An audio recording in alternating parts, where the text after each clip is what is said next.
My name's Katrina Billick. I'm a Labor Senator for Tasmania, and it's my great pleasure today to introduce who we've got with us.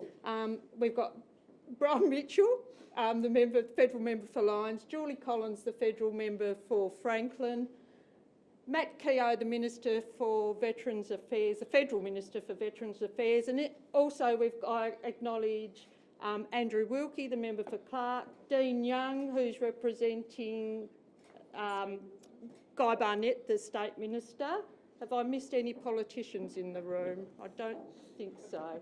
So, look, thank you. I'm not going to talk too much. I'm going to hand over to the Minister, but thank you for your attendance today regarding this important announcement. Minister. Thank you, Katrina, and it's great to be here in Hobart, Tasmania, with Katrina Billick and Julie Collins and Brian Mitchell and Andrew Wilkie, the local member here, as well as John Hardy from RSL Tasmania, and everyone else. There's a big crowd here you can't see. But for an important announcement here today, which is all about supporting our veterans and their families here in Tasmania. We have been in the process of rolling out Veterans and Families hubs across Australia, and today we're very pleased to be announcing a $5 million grant to the Tasmanian RSL to roll out the hub here in Tasmania. Now, we have placed a lot of importance on the need to make sure that hubs that we're rolling out across the country meet the needs of veterans in those locations, making sure that we recognise that different places need a different model, might need different types of supports or operations for a hub. And some significant research was undertaken here in Tasmania looking at the best model for rolling out a hub, and the Tasmanian RSL has really jumped on board to support that model for a hub here in Tasmania. So we won't just see, as part of this Veterans and Families Hub for Tasmania, just one location here in Hobart, for instance, though that will certainly be the hub, but it will be a hub and spoke model. So we will see not just a facility here in Hobart, but the uplifting of a number of different facilities located around Tasmania that will join the already upgraded RSL sub-branch in Launceston, that will join the Burnie hub that we've already been working on, as a network of a hub and spokes across Tasmania to support the veterans and families across Tasmania, making sure that they get coordinated service provision that will support them. We know that Tasmania has a disproportionately high number of veterans compared to its population. And they're not just in the capital city, they're not just in the major centres of Tasmania, they are spread out throughout this great state. And making sure that every veteran and family is able to access service provision is incredibly important. Making sure that that is a coordinated process. So being able to come in to one of these hubs as part of the hub and spoke network, being able to access services remotely as well, making sure that that is a coordinated service provision. So if the services aren't available in that hub, they can be connected to the services that they need wherever they are available through Tasmania, whether that's the offer of service through the Department of Veterans Affairs, through the RSL, through other ex-service organisations and support agencies that may provide that support. And what's critically important, especially now, as part of the hub and spoke model that is being developed here by Tasmanian RSL, is that we'll also include provision for housing to support our veterans, because we know housing is a critically important issue across the country for the entire country, but we'd certainly see it being very important to support our veteran community who may be at risk of or are experiencing homelessness or need that additional support. And the model that Tasmanian RSL has put forward to enable that infrastructure to also support service delivery on an ongoing and sustainable basis is incredibly important and indeed innovative, and we're very pleased to see that. So we're very pleased to be providing the $5 million to Tasmanian RSL to support the Veterans and Families Hub here in Tasmania using a hub and spoke model, and I'd like to hand over to the RSL now to explain a bit more about how that's going to operate and the different locations that they were providing this out to. Thank you very much. Cheers. Hello. Well, I'm a hands in pockets guy, so that's what you're going to get, I'm afraid. Okay, so first of all, I think it's fair to say that we do need to thank a few people in the room. First is the Commonwealth Government, because without their bravery, we couldn't have done this. What do I mean by bravery? Right, this is a pretty unique model. We aren't going for one building. We're going to enhance 7. And we're going to enhance it with the same amount of money that other hub and spokes have got, or other hubs have got. So it's quite a different concept. The second people we'd like to thank is obviously the state government. Guy Barnett, who can't be here, dues where due is due, as my Yorkshire father would say. I did do a fair bit of work in the background to make sure that Tasmanian got their proportion of this grant. So those are the 2 organisations, or 2 government organisations, that we do need to put front and centre. That is only right. Okay, VeteranHub. So VeteranHub will see a hub and spoke model. There'll be 2 hubs. There'll be one in Launceston, which is currently there, but will be continuously developed, and there'll be one in Hobart. There'll then be a series of spokes. The spokes will be spread about the whole country. Okay, so across the top, they'll be in Wynyard, Devonport, Georgetown. They'll be in Launceston, they'll be in Queenstown, they'll be in Swansea, they'll be in Hobart, and obviously they'll be in the Huon Valley in Huonville. Okay, so we are also returning to areas where we've left for a while. For instance, Huonville has been adrift for a while, and we're bringing it back into the club. This is quite brave for RSL. RSL understands that some veterans are turned off by the RSL. We get that. It's a very old organisation that has all the idiosyncrasies of an organisation of such age of the RSL. So that's why we're calling this VeteranHub. We also understand to do this, we have to be very selfless.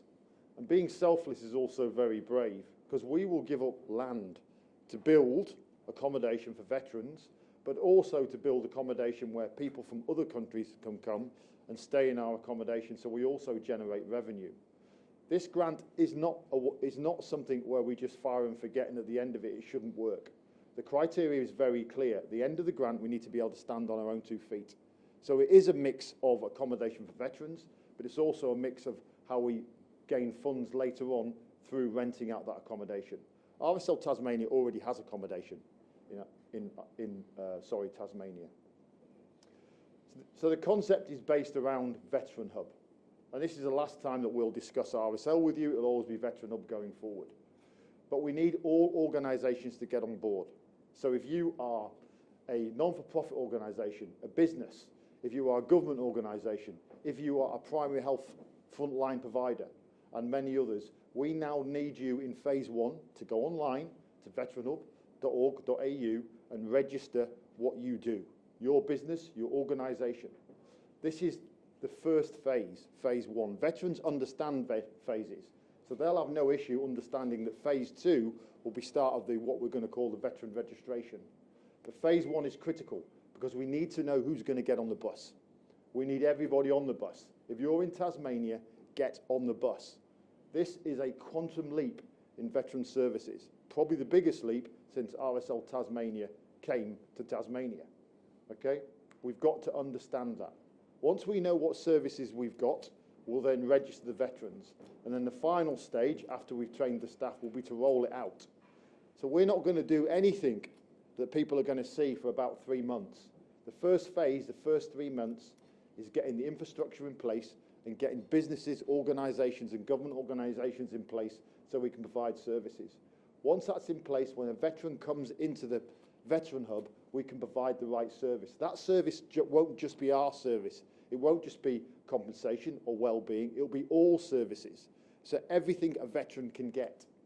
So for instance, if we've got a doctor's surgery that is pro-veteran in a certain area, we will try and ensure that that veteran is signposted to that doctor's surgery. If we've got another organisation that gives discounts, something as simple as that, we'll make sure that that veteran goes to that service. If we've got employment where we've got employees that want to give jobs to veterans, we'll make sure that that veteran can go to that service to get that service. This is much bigger than just one building. Okay, this is a big jump. It is indeed a quantum leap on how we deliver services.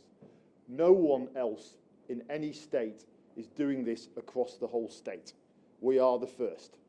Like we were the first to put VeteranHub forward in front of us, and like we were the first to remove pokies. This is brave stuff. And again, I would like to commend the Commonwealth Government in backing us, because it didn't have to. It could have said, no, this is a little bit too risky. And there was a few risky conversations with DVA. And they were also brave, and they also accepted what we're trying to do is completely unique. We are going to bring all the services to one place, one provider. This is not RSL Tasmania, this is VeteranHub. All the RSL has done is to provide somewhere to start from, a magnet that we can all be drawn to. Any questions? So is this basically a rebranding of RSL clubs, and will RSL clubs cease to exist? Okay, so we don't have RSL clubs in Tasmania. We have sub-branches. No. So the RSL exists in, let's say, its sphere of influence. It exists really in 3 places. So commemoration, Anzac Day, Remembrance Day.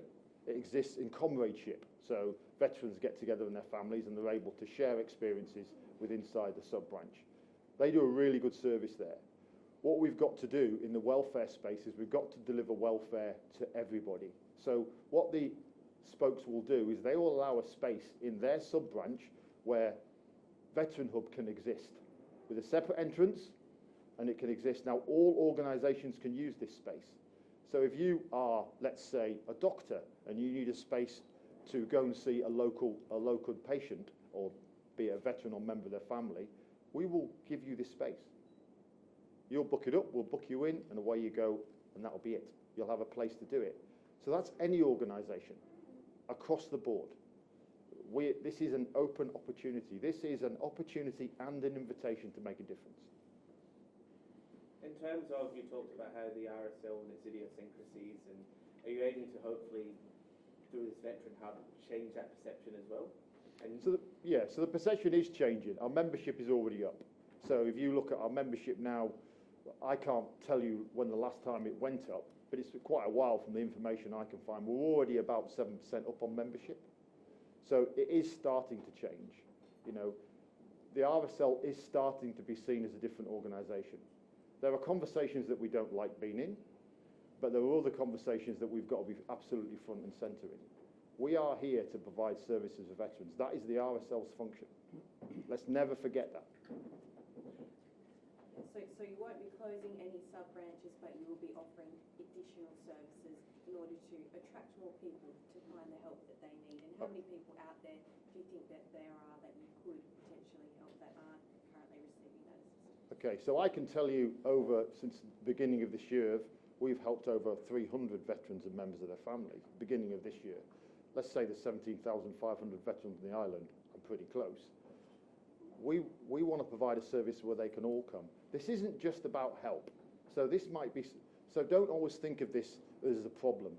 When we spoke to the Royal Commission, we said to the Royal Commission, one of the issues we have is when a member of the ADF leaves the ADF, they could come to Tasmania, and because Tasmania is so remote, they don't have any point of contacts. Wouldn't it be wonderful if there's an organisation out there that they could reach out to just before they leave to register, and then that organisation, when they get here, phones up and says, hey, how you doing? Is there anything you need? Should we talk about employment? And then that person can say, well, actually, I live in Huonville. I've just about got a house there. I'm trying to look for a job. It'd be really good if an organisation could then take them by the hand and help them to find a job. It'd be really good if that organisation say, right, well, okay, go and see Dr. Such and Such. He's very pro-ADF and will understand your issues as you leave. Because the ADF medical system is very different to the system that you and I deal with. And if we can do that, we make the transition simpler. And if we start at the transition, we keep veterans and their families in a good place. We don't want them going down mental health, mental stress, mental illness. Because that's the main aim with all this. We've got to prevent that. If we prevent that, then everything else is just a good news story. So is it more about providing like a network, so to speak, for people that are coming out into the cold, so to speak? So it's an absolute network, but it's a fully integrated network. So you hear about integration in various places across health organisations and everything. We're actually going to do it.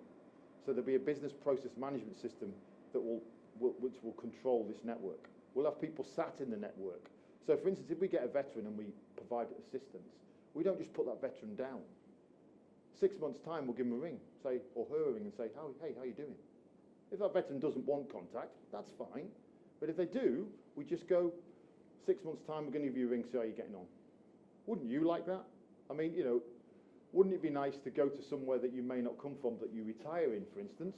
It's Tasmania, a lot of people do retire here, for someone just to give you a call and say, how you doing? We're VeteranHub. Do you need anything? Can we give you any hand? Now, that veteran or the member of the family doesn't want anything, we respect that. But we need to be a helping hand first. They shouldn't just disappear into the bush, because as we all know, that can end up in a very bad place. In terms of setting up in Hobart, there's been a lot of conversations that veterans have over the last 12 months. Macquarie Point Stadium was brought up, and where are you looking to set up in Hobart? So Hobart will be initially where we are. So I'm not going to spend a penny on anything that I don't need to spend it on, because I need as much of this money to be pushed forward. Because if you think about this, this is about operating forward. So yes, we are in Hobart and we are in Launceston. The other sub-branches that we're going to use, they're actually in places where there's fairly high densities of veterans. So we took the UTAS study, which you're aware, we sat there, we put towels over our head, we scratched our heads for a while and we went, right, we now need to deliver this in a certain way as per the dispersed model, which we're starting to do. That was then confirmed with the census. The census told us really exactly where all the veterans that registered were. And actually, when you look at where the spokes are, we're right over the top. So we're on the money. And we did that without a census. So we do know what we're talking about, but we also understand this is going to be a lengthy journey. I would ask for patience. This will be 3 years in the delivery. Fast forward to 3, maybe 4 years ahead, what do you envision it will look like, and what type of impact will be making in the community? Fast forward 3 years.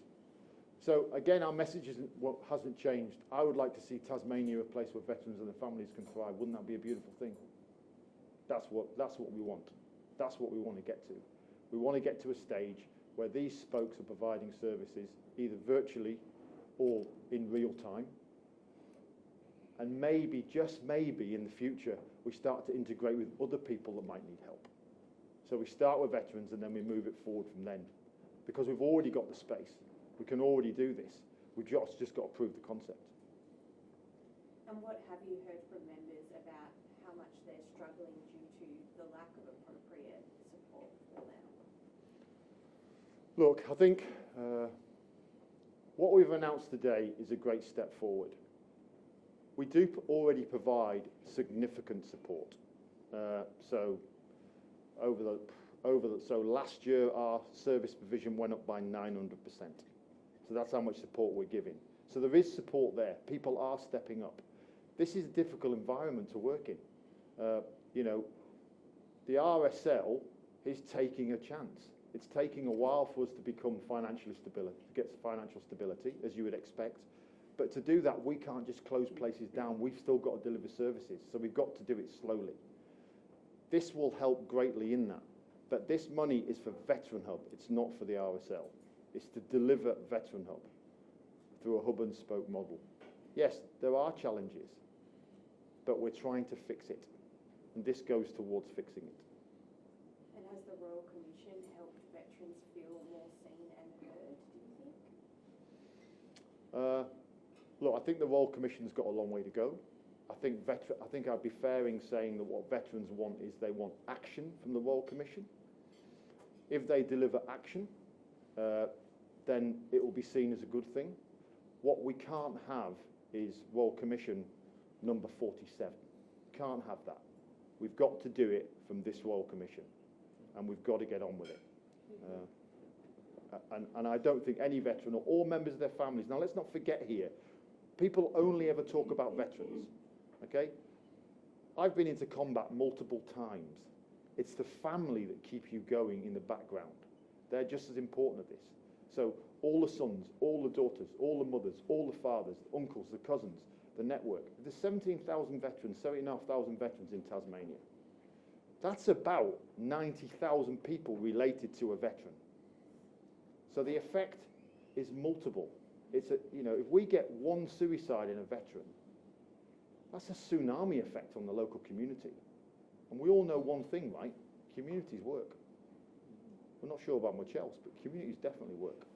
This will bring it into the community. Thank you very much. Can I just grab a bit of the back?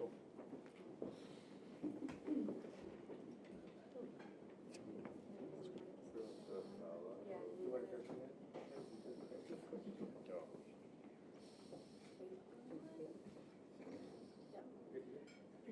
So, Minister, you've heard there that it's a bit risky, this model, you know, it's a bit different to what's been considered in other places. What made you back it? So it's certainly a different and innovative model here, utilising housing in particular, just to not only to service veterans, but also to provide an ongoing revenue stream for services into the future. That is a different model. It's innovative, but that's that creativity that is also an attractor, because what we've been very committed to in the rollout of veterans and families hubs across the country is that whilst the Commonwealth is providing a one-off $5 million grant, the business cases coming forward from the organisations that will run these hubs have to demonstrate that they will have an ongoing sustainability. We've been doing forums around the country talking to local veteran communities about what do they want to see. And certainly one of the areas of anxiety has been what will make sure that this isn't a white elephant, what will make sure that after 5 years this thing doesn't fall into a heap. And what we've seen here from RSL Tasmania is a real commitment to finding a way forward that not only provides that ongoing revenue stream and sustainability for their continued operation and service, but also meets a critical need for our veterans community in providing housing and accommodation as well. And so whilst there is a degree of risk in that and in that model, it's also an innovative and creative way of solving an important problem that needs to be gotten over, and I think the RSL Tasmania should be commended for putting that forward. I'll just get a director response through, if that's okay. But yeah, recognising that there's a disproportionate number of veterans here in Tasmania, has that been part of why the federal government has opted to invest in this step forward?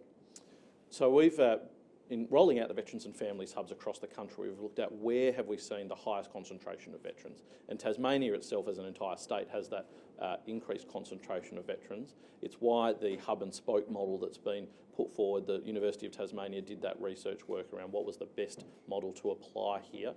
But it also is why we've seen not just the $5 million commitment to this hub and spoke model, but the $250,000 that was previously invested in upgrades to the Launceston RSL and the hub they've been operating, which will form part of this greater Tasmania Veterans Hub model, as well as the investment that's going into the Burnie Hub and the work that they are doing to make sure that we are uplifting facilities that will be part of a network that will be able to support veterans across the state.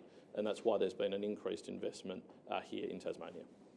We heard through the Royal Commission about veterans who feel forgotten, they're struggling with long wait times to have their claims processed.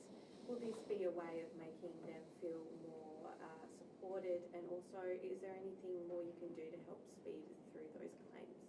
Certainly we know that the backlog of claims that we've inherited is something that causes a high degree of anxiety for the veteran community, and it's something that the Royal Commission into Defence and Veteran Suicide pointed to as a serious problem, not just in terms of people being able to access services to support them and making sure they're getting the health treatments and compensation that they're entitled to, but also because of the anxiety that it induces, not just for them, but for their families and the communities around them that are supporting them. So making sure that we have veterans and families hubs like this to provide that support to veterans is incredibly important.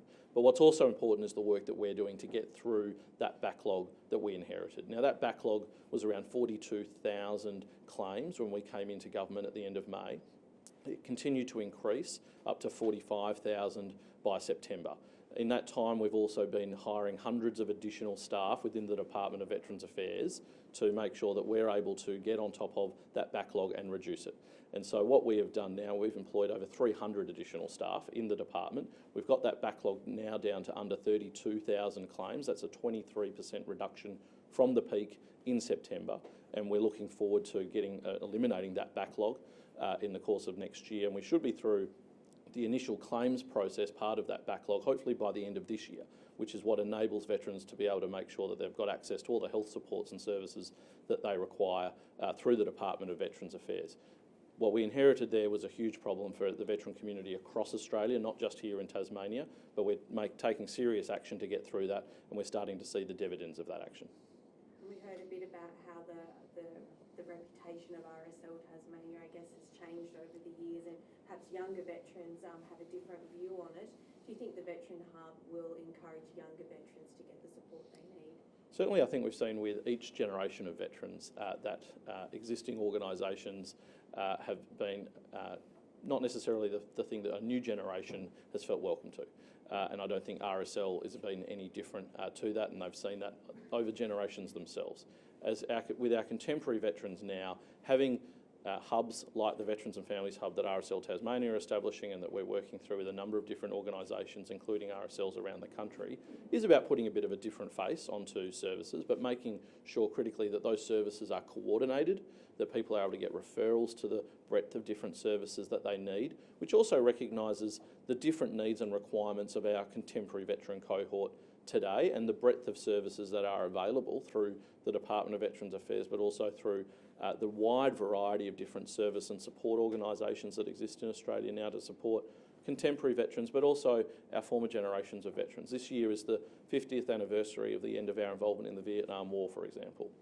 And our Vietnam veterans continue to need service and support, and these hubs, like here in Tasmania, will also support those older veterans from past conflicts as well as their families, and that's really important. We heard about that from the RSL as well. Often it's families that are the first ones to reach out for support, and they then bring their veteran with them to a hub, to services, and so making sure that people understand that these hubs and these services are available to support families as well is critically important.